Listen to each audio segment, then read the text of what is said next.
दोस्तों ये हमारे कंप्यूटर नेटवर्क सब्जेक्ट की क्वेश्चन सीरीज का तीसरा पार्ट है। यदि आप इसका पहला पार्ट दूसरा पार्ट देखना चाहते हैं या किसी और सब्जेक्ट की क्वेश्चन सीरीज को देखना चाहते हैं तो आप हमारे चैनल पे जाके देख सकते हैं।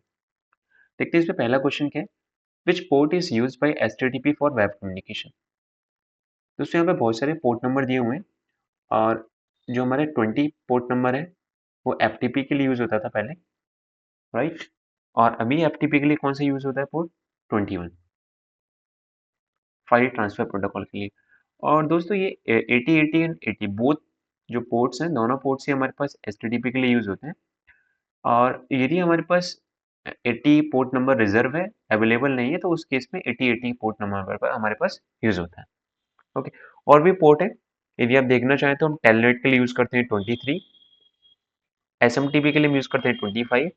और यदि आप एचटीटीपी HTTPS सिक्योर कनेक्शन के लिए पोर्ट नंबर देखना चाहें तो उसके लिए हम यूज करते हैं 443, राइट। दोस्तों मैं एक चीज और बता दूं, ये जो पोर्ट नंबर की हमें जरूरत कहाँ पड़ती है, जब हमारे पास OSI मॉडल में 7 लेयर्स होती है, तो जो हमारे पास ट्रांसपोर्ट लेयर होती है, तो ट्रांसपोर्ट लेयर पे जब डेटा रिसीव होता है तो होता है क्या है, वो हमारे पास सेगमेंट्स में डिवाइड कर देती है। ओके। और हर सेगमेंट के साथ एक TCP या UDP नाम का एक हेडर होता है। इस हेडर के पास इंफॉर्मेशन होती है सोर्स के पोर्ट नंबर की, जो सोर्स मशीन होती है उसका पोर्ट नंबर, और जो डेस्टिनेशन मशीन होती है उसका पोर्ट नंबर, दोनों ही इंफॉर्मेशन इसके पास होती है। तो यहाँ पे पोर्ट नंबर की जरूरत होती है जब भी हमारे पास कम्युनिकेशन करना होता है, राइट। नेक्स्ट क्वेश्चन है, विच protocol provide the connection less communication. दोस्तों यहाँ पे हमारे पास बहुत सारे प्रोटोकॉल के नाम दिए हुए हैं। तो टीसीपी और यूडीपी दोनों ही हमारे पास ऐसे प्रोटोकॉल हैं जो कि कनेक्शन बनाने के काम आते हैं, राइट। लेकिन ये जो टीसीपी है वो हमारे पास एक कनेक्शन ओरिएंटेड प्रोटोकॉल है, और जो यूडीपी है वो हमारे पास कनेक्शन लेस प्रोटोकॉल है, राइट। और ये जो यूडीपी प्रोटोकॉल है, जो कनेक्शन लेस प्रोटोकॉल है, ये अनरिलायबल डिलीवरी प्रोवाइड कराता है। अनरिलायबल का मतलब ये होता है कि जिस केस में हमें पास फास्ट डिलीवरी इंपॉर्टेंट है, डेटा की फास्ट डिलीवरी चाहिए, ये इंपॉर्टेंट नहीं है कि डेटा हमारे पास एग्जैक्टली वही आ रहा है कि नहीं आ रहा है। ओके, तो वहां पे हम यूज करते हैं UDP, user datagram protocol, right. और ये दोनों ही प्रोटोकॉल ट्रांसपोर्ट लेयर पे ऑपरेट करते हैं। और एक और चीज, जो हमारे पास टीसीपी प्रोटोकॉल है, टीसीपी प्रोटोकॉल की हम ज़्यादा ज़रूरत वहाँ है जैसे हमारे पास किसी को ईमेल भेजना है या कोई इंपॉर्टेंट इन्फॉर्मेशन कन्वे करानी है, तो वहाँ पे टीसीपी प्रोटोकॉल का यूज़ होता है, क्योंकि वहाँ पे फास्ट डिलीवरी इंपॉर्टेंट नहीं है, डिलीवरी डेटा की इंपॉर्टेंट है, और एक ऑर्डर में सीक्वेंस में होनी चाहिए, ये इंपॉर्टेंट है, राइट। मैं आपको एक एग्जाम्पल बताता हूँ यूडीपी का। जैसे हमारे पास अगर गेमिंग करनी है या कोई स्ट्रीमिंग करनी है तो उस केस में हम यूडीपी का यूज़ करते हैं, क्योंकि यहाँ पे इंपॉर्टेंट होता है सबसे फास्ट उसको चलना, right, end to end delivery मिलना उसको। ये जरूरी नहीं है वो करेक्ट है कि नहीं, उसमें कोई एरर है कि नहीं। तो उससे एफटीपी फाइल ट्रांसफर प्रोटोकॉल है और SMTP simple minute transfer protocol है, जो ईमेल को सेंडिंग करने के लिए हेल्प करता है। तो इसका करेक्ट आंसर है UTP, right. This is the correct answer. Next question है, what does acronym LAN stand for. So ये बहुत इजी क्वेश्चन है, तो इसका आंसर है लोकल एरिया नेटवर्क। आप कोई कैंपस का नेटवर्क हो या फिर आपके रूम का या किसी बिल्डिंग का, वो सब हमारे पास लैन लोकल एरिया नेटवर्क के अंदर आते हैं। नेक्स्ट है, what is the purpose of the network layer in the OSI model.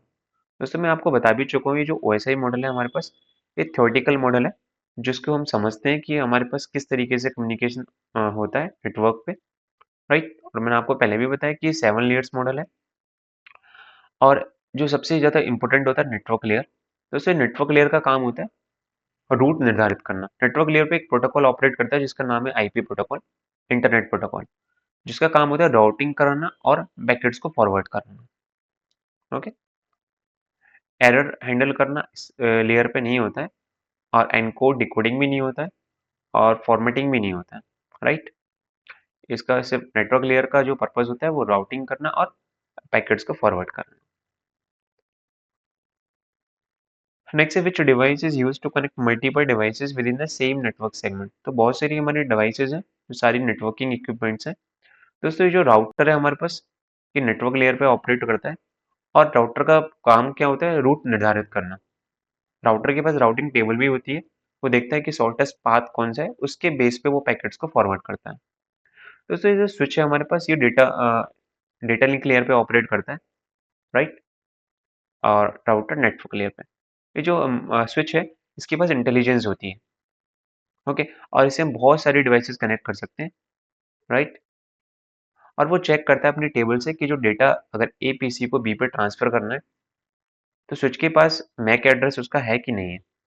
ए के पास आईपी एड्रेस होगा, वो डेटा ट्रांसफर करेगा स्विच के द्वारा, स्विच चेक करेगा अपनी टेबल से उसके पास उस आईपी एड्रेस का कोई मैक एड्रेस है कि नहीं। अगर मैक एड्रेस अवेलेबल होगा तो वो उसको डायरेक्टली ट्रांसफर कर देगा।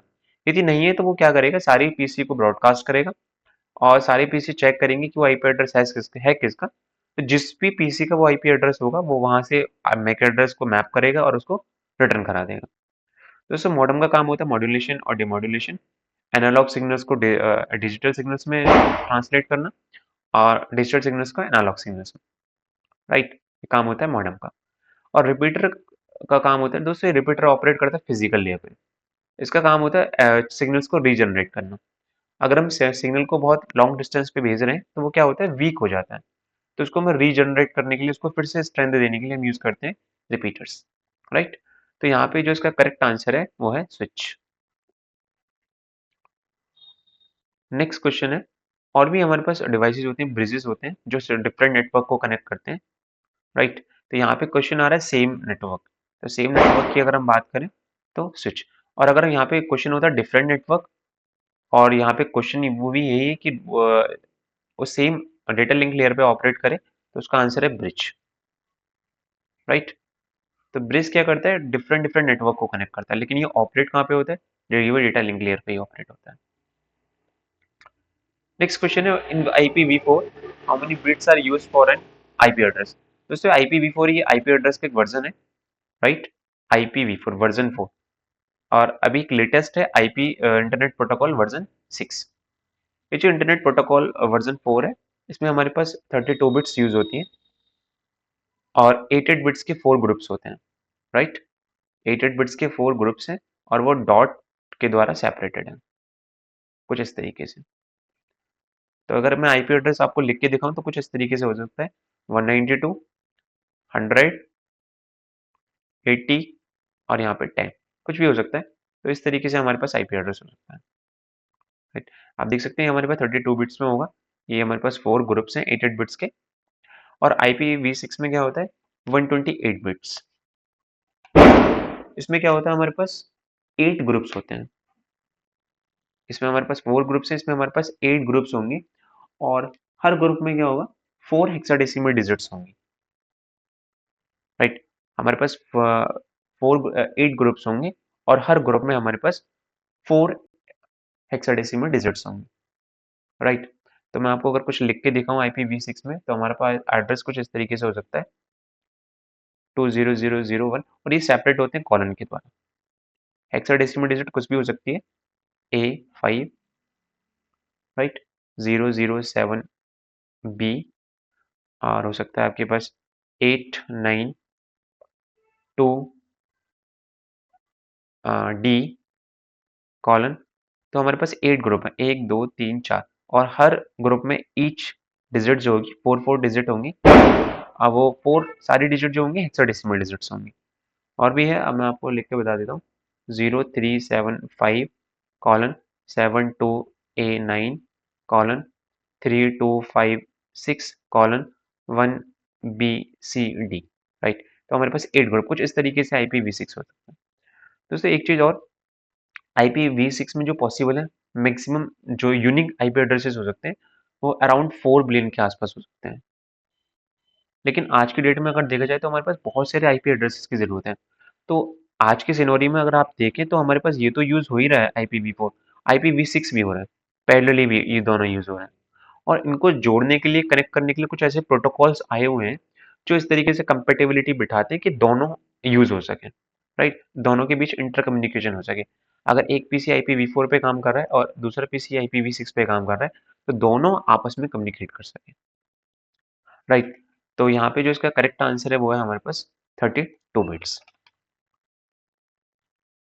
नेक्स्ट क्वेश्चन देखते हैं। नेक्स्ट क्वेश्चन है, which type of cable is commonly used for wide local area network. दोस्तों तो हमारे पास तीनों ही केबल यूज होती हैं। Coaxial cable, fibre optic cable और ट्विस्टेड पेयर केबल, ये हमारे पास सैटेलाइट लिंक जो वायरलेस मीडियम है।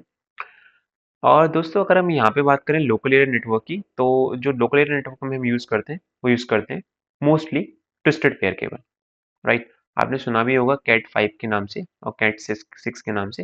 ये ट्विस्टेड पेयर केबल के टाइप हैं जो हम यूज़ करते हैं। दोस्तों जो कोएक्सियल केबल है वो हमारे पास टीवी जो केबल होती है वहाँ यूज़ होते हैं मोस्टली। और फाइबर ऑप्टिक केबल जो हमारे पास वैन में मोस्टली जो यूज़ होती है, जो हमारे पास फास्ट डिलीवरी चाहिए डेटा की और फास्ट कम्युनिकेशन के लिए हम यूज़ करते हैं फाइबर ऑप्टिक केबल। जहाँ पे जो डेटा वो ट्रैवल होता है, जो वर्क करता है, वो वर्क करता है रिफ्लेक्शन पे, टोटल इंटरनल रिफ्लेक्शन पे, टीआईआर पे, राइट? टीआई। तो यहाँ पे इसका करेक्ट आंसर है twisted pair cable. Okay, twisted pair cable कुछ इस तरीके से होती है, मैं आपको देखो बता देता हूँ कुछ इस तरीके से, मतलब ट्विस्ट की फॉर्म में, राइट? और इस पे एक इंसुलेशन लेयर भी होती है, राइट? इससे वो सेफ रहे। नेक्स्ट क्वेश्चन है विच protocol is used for email retrieval. दोस्तों ईमेल रिट्रीवल के लिए, ईमेल की अगर हम बात करें तो हमने पहले भी डिस्कस किया, एक एसएमटीपी प्रोटोकॉल होता है, सिंपल मेल ट्रांसफर प्रोटोकॉल, जो कि ट्रांसफर के लिए काम आता है। और अगर हम ये ट्रांसफर कहाँ पे करते हैं, सर्वर पे, ईमेल सर्वर पे।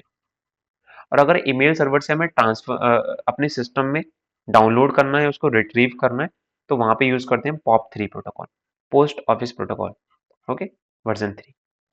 एचटीटीपी प्रोटोकॉल जो होता है वो वेब कम्युनिकेशन के लिए यूज होता है, वेबसाइट्स को ट्रांसफर करने के लिए।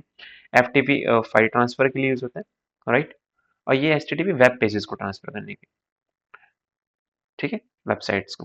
और एसएमटीपी मेल्स को ट्रांसफर करने के लिए। और रिट्रीव करने के लिए हम यूज करते हैं पॉप 3। नेक्स्ट क्वेश्चन है what is the purpose of subnet mask in IP networking. दोस्तों ये जो सबनेट मास्क है, ये बहुत इंपॉर्टेंट पार्ट है। इसका यूज क्या है? इसका यूज होता है नेटवर्क पोर्शन और होस्ट पोर्शन को अलग अलग करने के लिए। अगर हमारे पास कोई आईपी एड्रेस है, तो आईपी एड्रेस में होस्ट पोर्शन होगा, एक नेटवर्क पोर्शन, मतलब ये आइडेंटिफाई करने के लिए कि वो हमारा सिस्टम किस नेटवर्क पे ऑपरेट हो रहा है, राइट? तो ये थी हमारे पास कोई भी आईपी एड्रेस हो सकता है, राइट? तो उस आईपी एड्रेस को सबनेट मास्क जो भी हमें दिया होगा, उससे हम एक एंड ऑपरेशन परफॉर्म करते हैं, राइट? Bitwise and operation. वहां से जो भी बिट्स निकल कर आती हैं, तो जो बिट्स 1 की फॉर्म में होती हैं, जो वंस होती हैं, वो हम उसका नेटवर्क एड्रेस होता है। और जो 0 होती हैं, वो उसका होस्ट होता है, राइट? तो यहाँ पे हमारे पास ये 32 बिट्स के, ये 4 ग्रुप्स के, 8 बिट्स के 4 ग्रुप्स होंगे, टोटल 32 बिट्स। सबनेट मास्क के मैं एक एग्जांपल आपको बताता हूँ, जैसे ये हमारे पास सबनेट मास्क है, ओके? तो जिस इससे यहाँ से आपको क्या करना है, बिटवाइज एंड ऑपरेशन परफॉर्म करना है। तो यहाँ से जो हमारे पास आईपी एड्रेस निकलेगा वो होगा नेटवर्क आईपी एड्रेस, नेटवर्क का एड्रेस कि हमारा सिस्टम किस नेटवर्क पे काम कर रहा है। और जो बाकी बची जो 0 है, ये हमें बताएगा किस होस्ट पे काम कर रहा है, राइट? ये होस्ट बताता है। तो इसका आंसर है to define the network and host portions of the IP addresses. Next question है which routing protocol uses the shortest path first algorithm. दोस्तों सबसे पहले तो सारे राउटिंग प्रोटोकॉल हैं जो रूट निर्धारित करते हैं। Routing information protocol, open shortest path first, right? Border gateway protocol, और ये है enhance integrated gateway routing protocol. तो यहाँ पे जो है हमारे पास शॉर्टेस्ट पाथ, जैसे नाम से पता लग रहा है, ओपन शॉर्टेस्ट पाथ फर्स्ट, ये कैसा प्रोटोकॉल है जो कि हमारे पास shortest path first algorithm use करता है और मोस्टली यूज करता है डिजिक्स्ट्रास्ट। ओके, जो डिजिक्स्ट्रा एल्गोरिथम है शॉर्टेस्ट पाथ फाइंड करने की, वो ये प्रोटोकॉल यूज करता है। राउटिंग इंफॉर्मेशन प्रोटोकॉल, ये राउटिंग से रिलेटेड होते हैं, राइट? और दोस्तों मैं एक चीज और बता दूं, ये जो राउटिंग इंफॉर्मेशन प्रोटोकॉल है एक लोकल नेटवर्क, जो हमारे पास बहुत स्मॉल नेटवर्क होगा तो वहां पे यूज होता है, स्मॉल नेटवर्क के केस में। यदि हमारे पास बहुत लार्ज नेटवर्क है, तो वहाँ यूज करते हैं हम open shortest path first protocol. और ये जो हमारे पास AIGRP है, ये यूज करते हैं Cisco network, Cisco network use करता है EIGRP। और दोस्तों ये जो बॉर्डर गेटवे प्रोटोकॉल होता है, ये और भी वेरी लार्ज नेटवर्क के लिए यूज़ करते हैं, राइट? तो दोस्तों इसका करेक्ट आंसर है open shortest path first. So thank you so much. ये हमारे डिस्कशंस का सेट था और इस सीरीज़ का तीसरा पार्ट था। दोस्तों यदि आप और सब्जेक्ट के क्वेश्चन सीरीज़ को भी देखना चाहते हैं, तो आप हमारे चैनल पे जाके देख सकते हैं। So thank you so much.